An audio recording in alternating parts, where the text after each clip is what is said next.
आणि भगिनींनो, आज सबंध भारत देश, भारतातले तमाम विद्यार्थ्यांवर जे काही शासनाच्या चुकीच्या धोरणामुळे विद्यार्थी एवढं जीव लावून अभ्यास करतं, एवढं घासतं, रात्रंदिवस एक करतं आणि त्याच्यानंतर परीक्षा द्यायची ज्यावेळेस वेळ येते त्यावेळेस त्याच्या पेपर फुटीचे उदाहरणं आपण पाहिले। या भारतामध्ये निरपराध विद्यार्थी ज्यांनी प्रचंड अभ्यास करून त्यांना चांगल्या पद्धतीने परीक्षा या ठिकाणी देता आली नाही, पेपर फुटी झाली, त्यामुळे काही विद्यार्थ्यांनी आत्महत्या केल्या, आपल्या प्राणाचं बलिदान दिलं। हे सगळं या शासनाच्या चुकीच्या धोरणातून सगळं झालेलं आहे। केंद्र शासनाचे शिक्षण मंत्री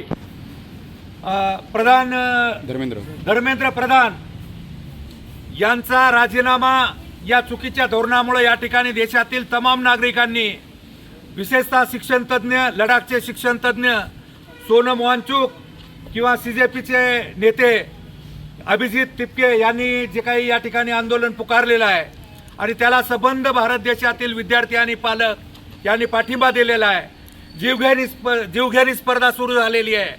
खाजगी ट्युशन, खाजगी शिकवण्या आणि बाकीच्या सगळ्याच गोष्टी, शिक्षणामध्ये एवढा सावळा गोंधळ चालू आहे। सर्वसामान्यांचे, गरिबांचे मुलांना शिक्षण घेणं अशक्य झालं आणि त्याच्यामुळं शिक्षणामध्ये पारदर्शकता यावी, रोजगारामध्ये पारदर्शकता यावी, शिक्षण झाल्याच्या नंतर त्यांना नोकऱ्या लागाव्यात या आणि इतर प्रमुख आणि चांगल्या मागण्यांसाठी आज सबंध देशामध्ये शैक्षणिक बंद आणि दिल्लीमध्ये जंतर मंतर या ठिकाणी गेल्या 21-22 दिवसापासून त्या ठिकाणी म्हणजे मानचूक या ठिकाणी उपोषणाला बसलेले आहेत। हजारो आणि लाखो विद्यार्थी त्या ठिकाणी धरणा देऊन बसलेले आहेत आणि आज संसदेवर त्या ठिकाणी मार्च करणार आहेत आणि संसदेला घेराव घालण्याचा कार्यक्रम चालू आहे आणि त्याच्यामुळं परळी शहरामध्ये देखील या ठिकाणी शैक्षणिक बंद करून त्या आंदोलनाला या ठिकाणी पाठिंबा दिलेला आहे।